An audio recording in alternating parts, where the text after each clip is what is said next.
Can. Good. Good evening. It is 7 p.m. November 1st, and I will call to order the Ottawa Commission City meeting. Can I have roll call, please? Mayor Crowley, Present. Mayor Pro Tem Skidmore, Present. Commissioner Graves, Present. Commissioner Kaler, Present. and Commissioner Clayton. Present. All right, we're all here. We'd like to welcome everybody, whether you're here in person or you're listening to us on some form of media. We'll start tonight with the Pledge of Allegiance, followed by the invocation by our Mayor Pro Tem Mike Skidmore.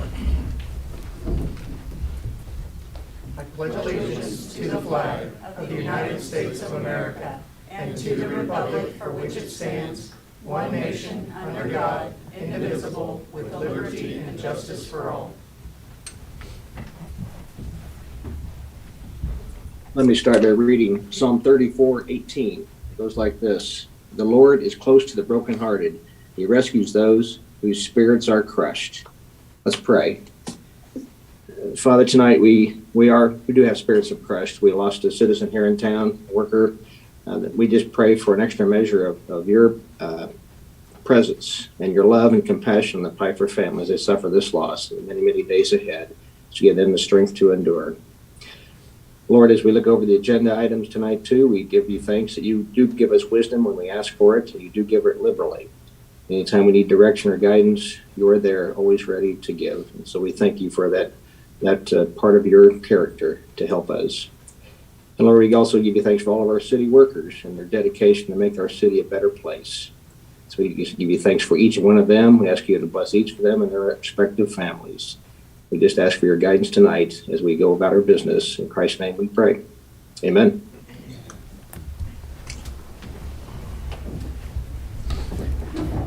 All right, that'll move us on to our consent agenda, which consists of the minutes from the October 16th study session and the October 18th regular meeting, along with the agenda approval. Is there a motion? Mr. Mayor? Yes. I move that we approve the consent agenda. Thank you. I will second. All right, motion and a second. All in favor, say aye. Opposed, same sign. Motion is approved. That'll move us on to public comments. Do we have any public comments? We have none registered. Thank you.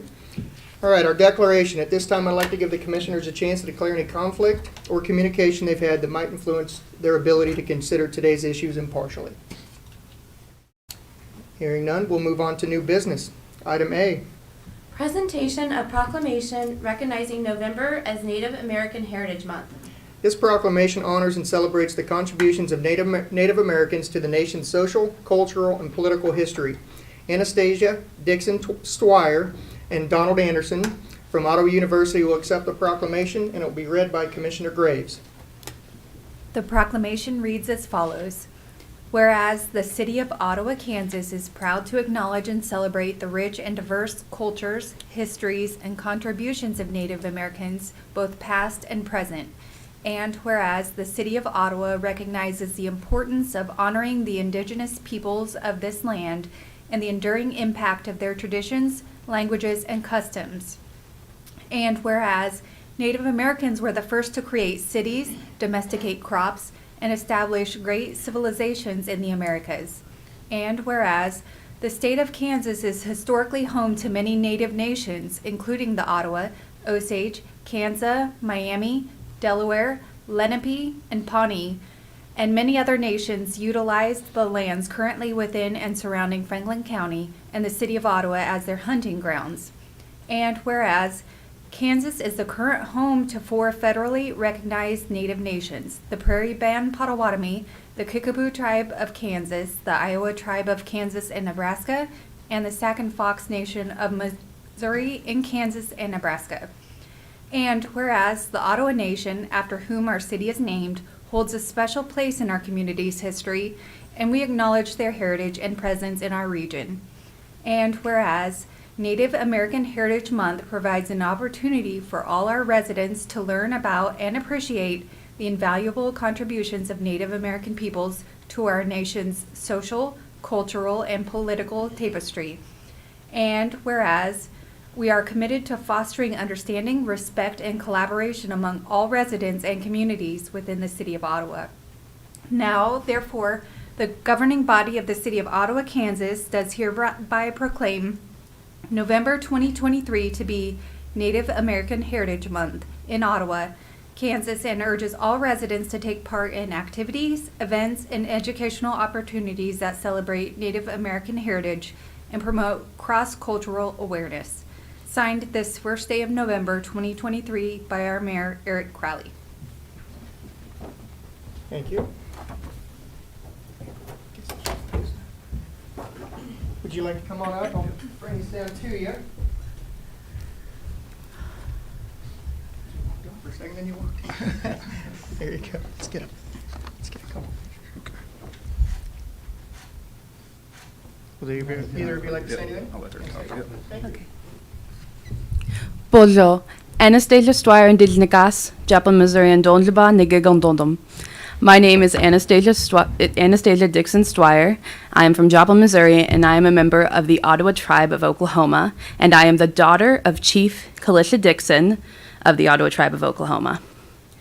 From the beginning of time, Native American communities have passed down a rich culture, tradition, and ways of life that have impacted multiple facets of modern day time and culture. However, throughout this history, we have experienced multiple injustices and inequities that we have fought against and triumphed over. Because of this, we fight to be recognized and to share our history and our heritage with those around us, which is why I am happy to accept this proclamation that declares November as Native American Heritage Month. Thank you. Thank you, Anastasia. Thank you, Donald. That will move us on to item B. Review a fire department pathway project. Ottawa Fire Department leads the Fire Science Pathways class for Ottawa High School students interested in learning more about a career in fire science. Chief Matthias, I see you're here, and then I also have Captain Schenkel on here if he's got anything to add. We do. Thank you, and good evening, Mayor and Commissioners. So we wanted to bring a highlight to our fire pathway program we have out at the high school. It started back in 2015-16 school year. There is 309 school districts throughout Kansas, and we're one of 38 school districts in the state that offers a fire science pathway. So we're really proud of that. Again, it was started in 15 and 16. We've had approximately 23 students go through the program.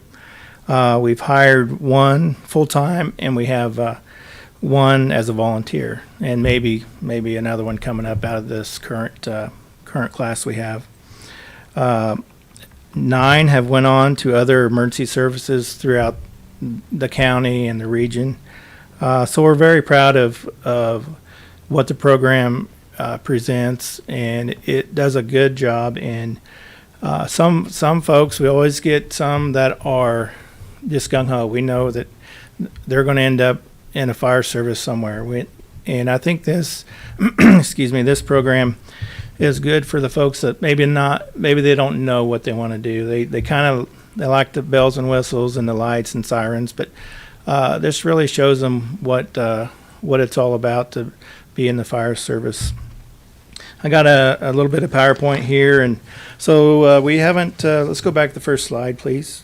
We haven't had an opportunity to take a class photo this year, but that was last year's class photo. And in that class photo, we had 2 school districts represented. We had Ottawa, and we also had West Franklin. We had a couple students from West Franklin. We have opened it up to every district in the county. We just haven't been able to pull from Central Heights or Wellsville yet, but that's our goal, is to get some of those students down this way too. So go to the next slide. So I'm not sure the young man or let's say a young firefighter on the end of that nozzle, but we typically run about 150 PSI, pounds per square inch, out of our nozzles. And I'm not, maybe with the gear that young person weighs 150 pounds. So this picture shows teamwork, and it's always about teamwork. We go in twos no matter what we do on emergency scenes. So they get out, they have their own bunker gear. They keep it at the school. We bring out engines and ladders and drones and everything that we have at the city to take out to the school and let them experience it. So, next.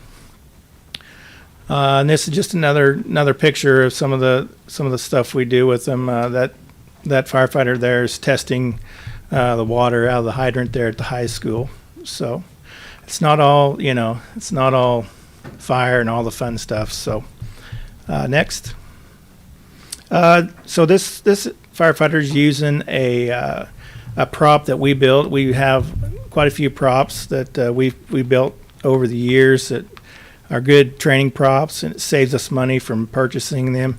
So we've been able to take a couple props out to the high school, and this particular prop is showing a firefighter how to pull a ceiling and looking for hidden fires and pulling ceiling to get up into an attic. This one here is a fire extinguisher. It's pretty self-explanatory. When they come out of there, they're CPR certified. They've had their fire extinguishers, so it's a good program. This one actually, we probably one of the only places we do a live fire. Now we have a digital controlled fire extinguisher set up, and so this is probably one of just very few live fires we do anymore. So I'm really proud of this picture. I think this one and the next one. So these young firefighters are at the C-Tech daycare, and they're giving the class on Here's a Firefighter. So, and that's a huge part of what we do is prevention, either to everybody in the community, but we really hit our young folks as hard as we can with fire prevention. We just finished up October Fire Prevention Week, we call it month, and we just reached a little bit over almost 1,100 kids this last October. So really proud of this picture and the folks and the firefighters that are here, because they took that and they did the program, and it was good to see. Kind of put them in the hot seat a little bit where they weren't real comfortable doing it, but they had a good time. The next one. Is that it? Nope. Okay. Yeah. Absolutely. Yes. So the new folks, they get some of the classes that aren't well liked in rank, and years of service does have its privileges. So I think in your packets you do have we hand this pamphlet out to parents and students at the beginning of the year and when they enroll and all that. And so one of the things that Captain Schinkel, and he can come up here in just a minute, this has kind of been, I kind of gave it to Jared, and Jared ran with it, and he has done a tremendous job. But they have their own patch. So the high school the fire science has their own patch, and we buy them uniforms, and they wear uniforms just like we do, and they have their own patch, and they have their own stickers they can put on, So we really try to make it their own. They can wear their department or their school logos and stuff around school, and we really try to get them to interact with the kids and have them invite the kids into the classroom. Once the C-Tech part of the new school was built, we got our own room, and so that was really nice to have that. So we keep a lot of gear and stuff out there. So I've sat up here and talked long enough, but I'm really proud of this program.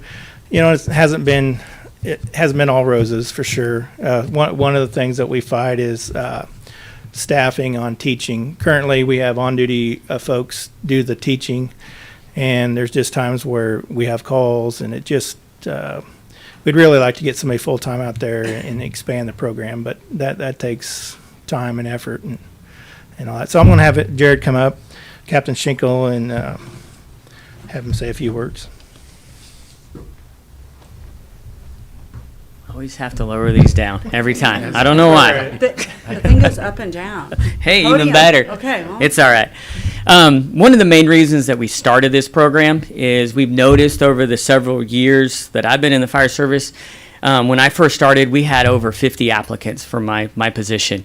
And over the years, that's dropped drastically. And that's not just here in Ottawa, that's in the whole fire service. And so we thought, hey, if we get into the high school, we can get these kids interested. And that was our intent when we first started this fire program, is we wanted to get them to be firefighters. But what's interesting, since we've been doing this program, is we've also got these kids more interested in other things, putting forth effort, working together as a team. We had one individual, I think it was 2 years ago, that the high school counselor said that he was not going to graduate. And we worked with him, we helped him, he got interested in school, and he did graduate because of being part of this program. We were his mentors basically and said, hey, even if you don't become a firefighter, become a productive member of society. And he did, he graduated. So we kind of shifted our focus a little bit. I mean, we still want them to be firefighters, but if we can help them get into any other field, we're there for them. So it's a really good program. It's very enjoyable. And if you have any other questions, I'll be sure to answer them. Commissioners, any questions or comments for either Captain Schenkel or Chief Matthias? How does, on this pathway, I'm not familiar with the pathway system at the high school and that, so do they take one course at a time, kind of each semester, junior and senior year? Yeah, typically what they did is they started with Fire Science 1 is what they did in their junior year, and then in their senior year they took Fire Science 2, and then the internship they put in with Fire Science 2, so the second half of their senior year they came down to the fire station and rode, and they got to experience what it's like to be a firefighter for 2 hours a day. Awesome. Yeah. Any other questions or comments?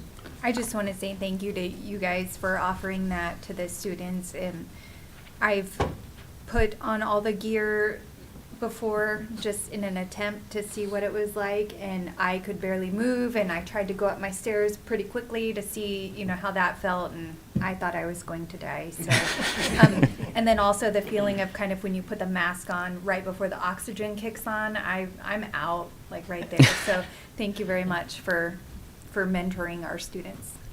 Yeah. Before you go, I do want to tell you kind of a hats off, and I'm so glad that you actually had a picture of students teaching other kids. I mean, the younger Ottawans, the 3 and 4 year olds. My daughter is actually part of that class, and she, I think the first week of school, she noticed that there was a fire engine out there, and it was a slow day with the kids, and she ran out there and hit up Cody to come in and talk to him just on a whim. And I said, you didn't give them any chance to know? And she's like, no, and they did great. So the thing is that on a dime, not only can you help fight fires, but you can help wrangle 3 and 4 year olds, which sounds like he was very successful in doing so. So hats off to your department for doing so really on a dime. So appreciate that. Real quick, I want to hats off to Appanus. I think it was second grade. We had 50 some there at the station today. So, yeah, they just come and go, and we wrangle them and do all that. But it was great to have the little kids, and we'll see quite a bit more of that as the weather gets better in the spring. So, but thank you for the kind words.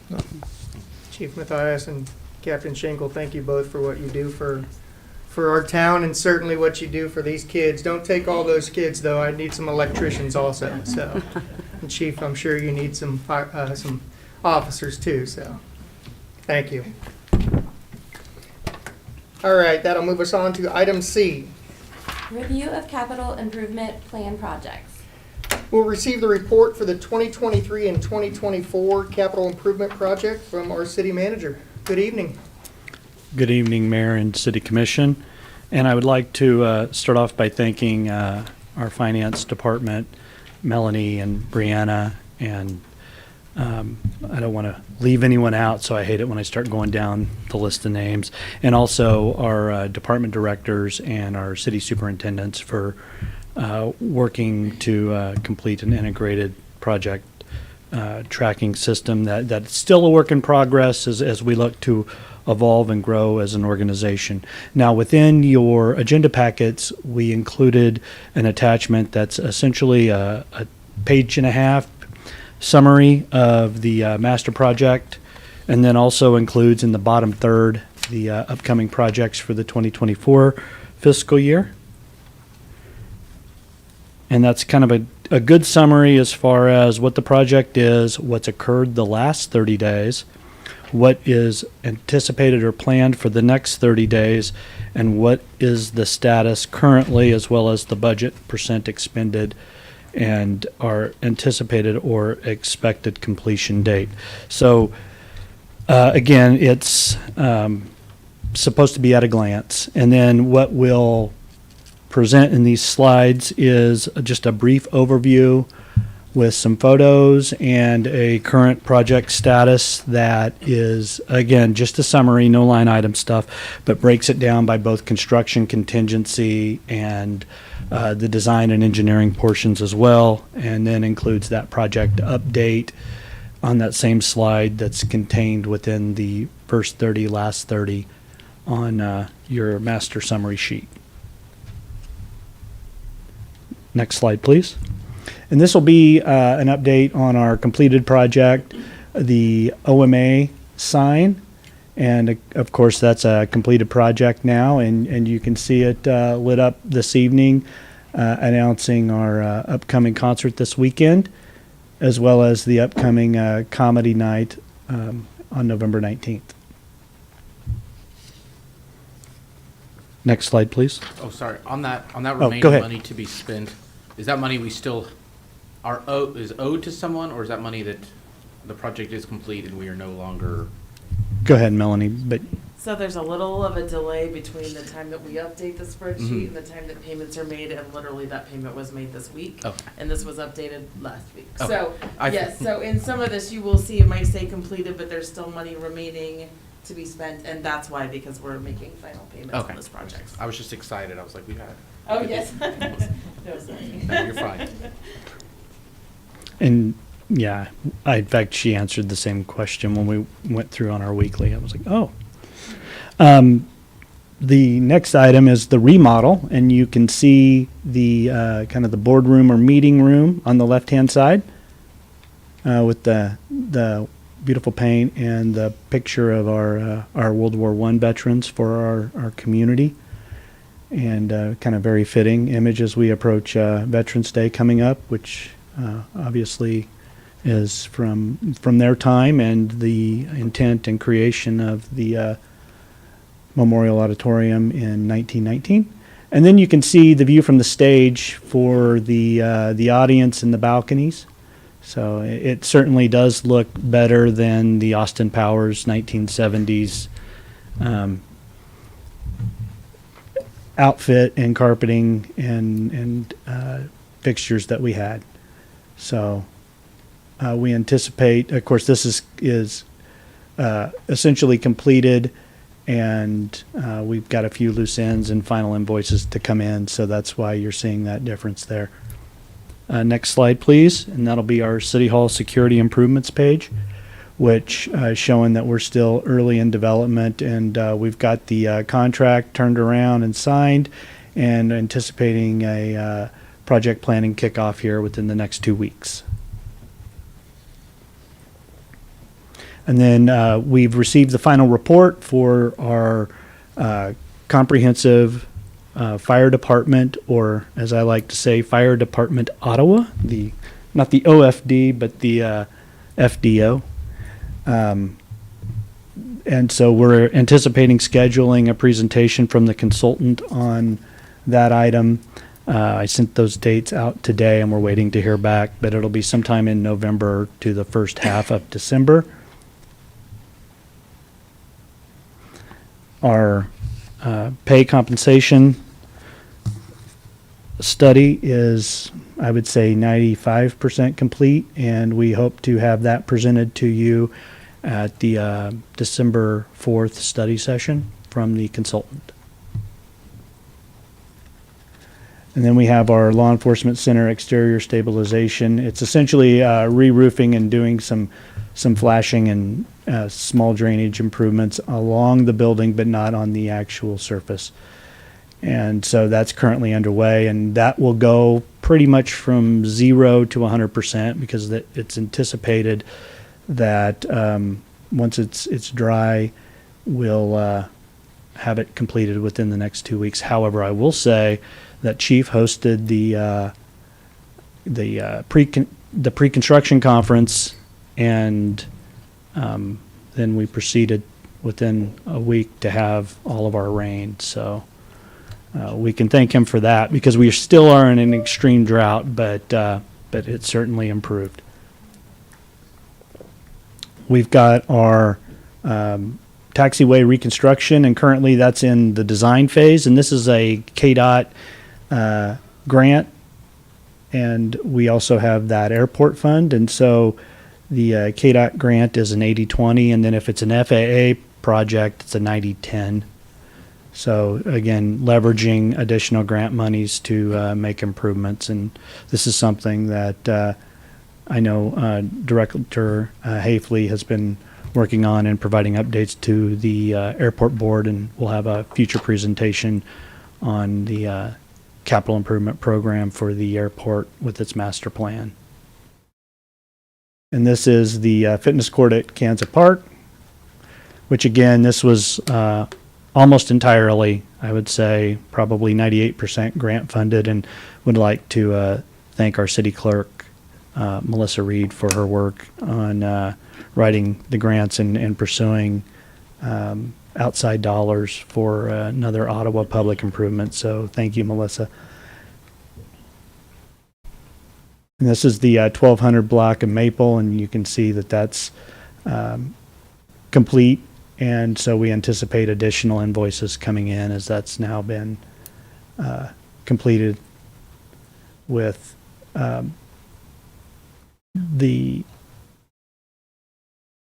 Princeton Street project has been completed as well. So I think that's what you're seeing right there. And then this next one is the street rehab for Mulberry and Dundee. And this is on our sheet. You'll notice that it's color coded an amber or a beige, depending upon how you're looking at it on the spreadsheet. And that's simply because the bids came in significantly higher than not only the engineer's estimate, but the budget as well. So we're looking to rebid that in the first quarter of 2024 to complete that. And you can't really tell there, but the apex, the turn radius there is significantly deteriorated, and the drainage box culverts there are collapsing. So we're looking at placing some new curb and gutter to facilitate heavier truck traffic, and hopefully that will safeguard also the road and make Mike and his crew make their life a little easier. And this is the Princeton Street that we referenced earlier, and that was completed earlier this summer. And certainly want to make sure that we highlight that we have our splash pad, which is being funded partially through the Special Parks Fund and partially through ARPA funds. And we're scheduling the kickoff meeting here within the next 2 weeks as soon as we can get that nailed down with everyone's calendars. So we'll be coming back with project updates and milestones very soon. And then this is another grant funded program, which is the Proximity Park water tower that serves not only Proximity Park, but the entire south portion of the distribution system and the southeast quadrant as well. So you'll be seeing additional progress reports at our monthly meetings as it begins to take form and actually begin to look more like a water tower or an elevated water tank rather than the Tin Man in the Wizard of Oz who's lost his cap. And then this is our water plant generator that utilized ARPA funds to essentially provide another level of redundancy for our system. So we don't usually anticipate losing power at our facilities, but as we know, it can and does happen. So having this added redundancy is just best practices. And so here's an overview again of that master project summary sheet, as well as the 2024 upcoming projects, which includes T-hangers and taxi lanes. That again's a 95.5 match. Our playground replacement equipment that we authorized a pre-purchase on so that we could, again, get a one-to-one match for essentially maximizing our tax dollars there. And then looking forward to increasing our accessibility parking for Main Street, and then stormwater upgrades for pumps and electrical systems, as well as the Elm Street 17th to 19th water line replacement. Are there any questions for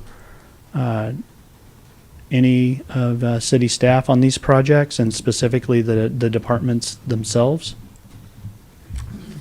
I don't necessarily have questions about any particular project, but I would like for the public to kind of understand, this looks a little bit different than how citizens may have seen us approach projects in the past.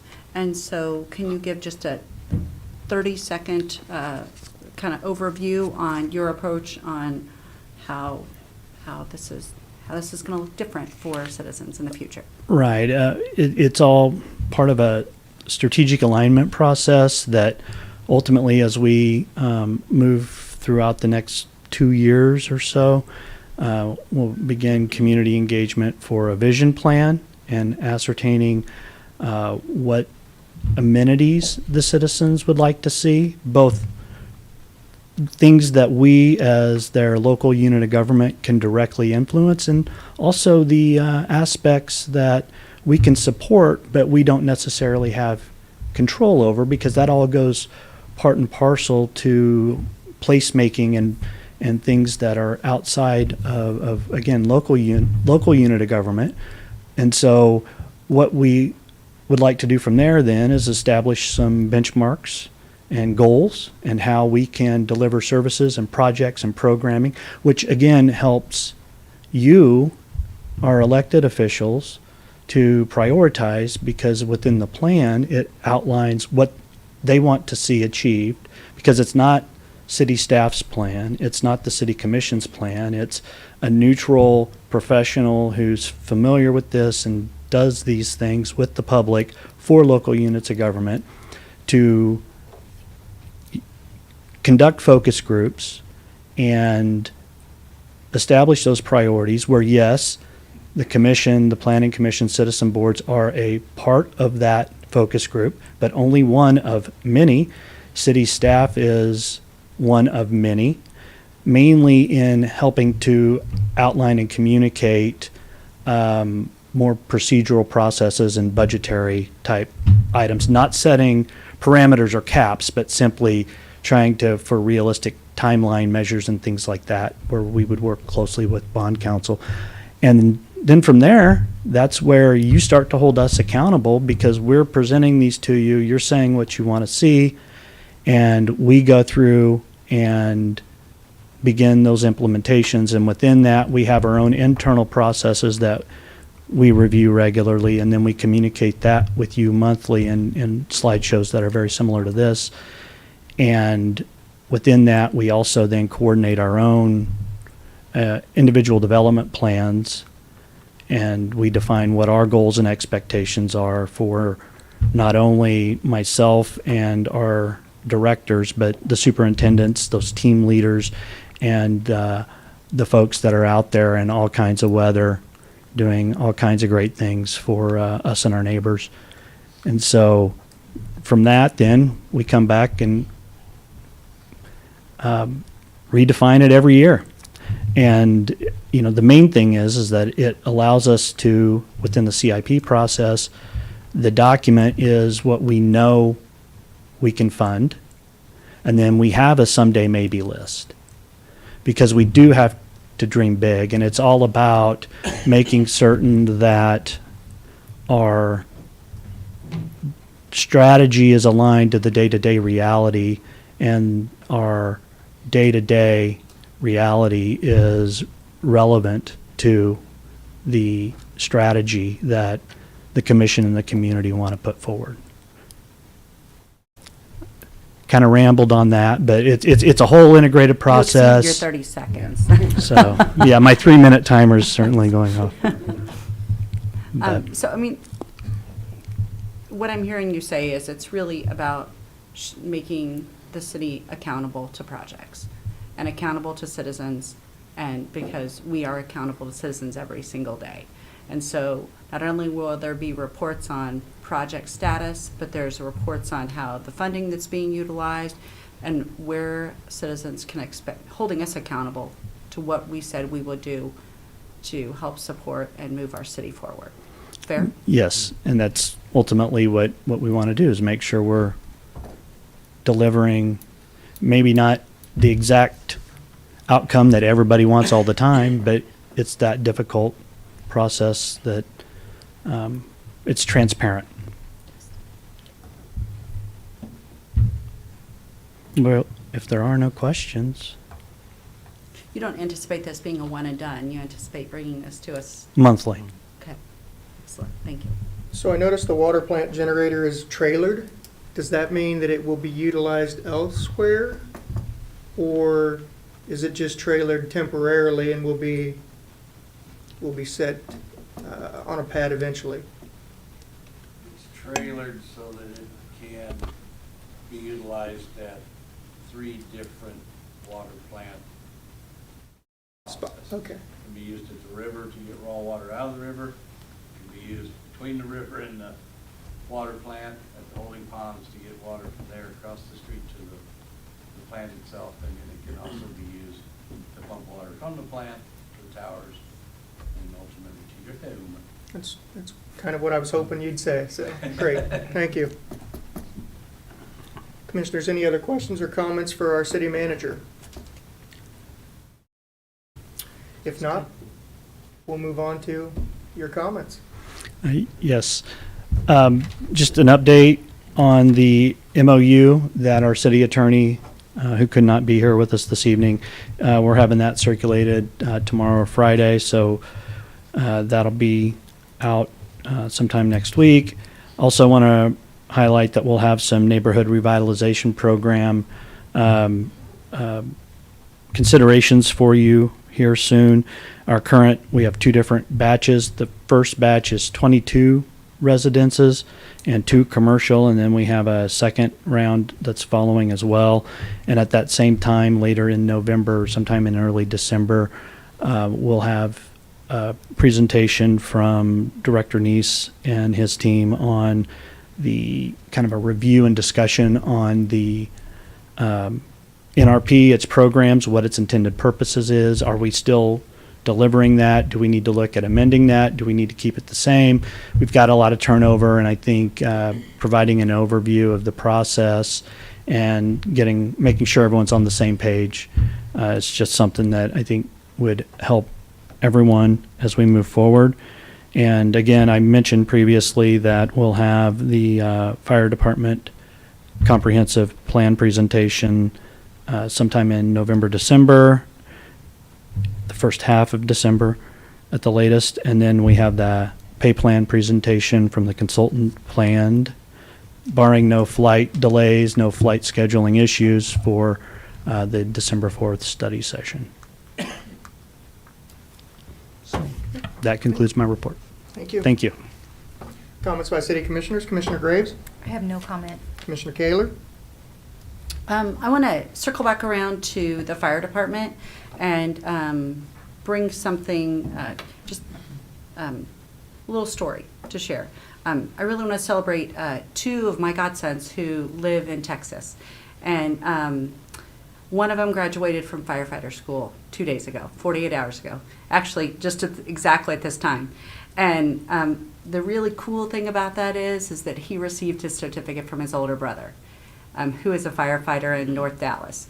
And so it couldn't be more appropriate that the fire department put on this presentation today, and I appreciate what you're doing, and I appreciate all that the fire department is doing. So I just couldn't be prouder to be a godparent to Jed and to Ben, but I'm really proud of their chosen profession. So thank you for your presentation tonight. Thank you. Commissioner Clayton? Only comment really, I could be wrong, and Chief, correct me if I am, but I think we had a very successful Halloween. I didn't hear much in terms of issues or anything along that. It was a little chilly. I saw some houses did not quite get the traffic they had hoped. I had 120, 125 people come by, so pretty decent turnout, and so it was worth being out in the cold. So thanks for keeping an eye out as you were driving around for people without glow sticks and all of that. And it was, I think, a great Halloween all in all, and that's all I have. Thank you. Mayor Pro Tem Skidmore? I have no report. Nothing Thank- else to add. Thanks. Thank you. I just want to remind everybody that next Tuesday, November 7th, is Election Day. Early voting's going on right now, so hopefully everybody can get out. I just have a few announcements. November 6th is at 4 p.m. We have our study session here at City Hall. And then our next regular meeting is November 15th at 10 a.m. here at City